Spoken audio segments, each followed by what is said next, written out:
Ay customer na mo karon is kuan Kia Picanto. Ang problema is power steering. Kay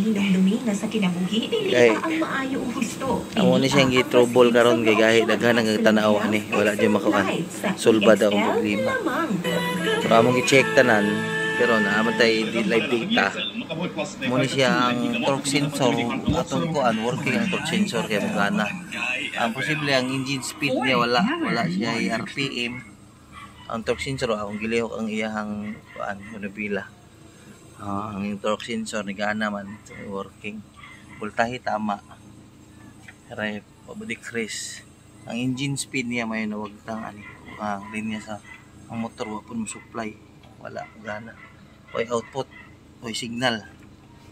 Ano naman tubayon. Da.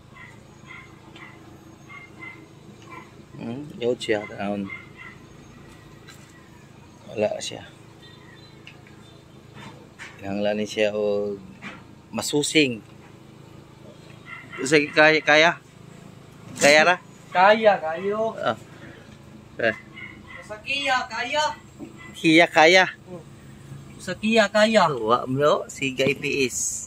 Og siga pud ang gasolina, ba nam na ni gasolina di ay. Tayo dito. Inti naman eh.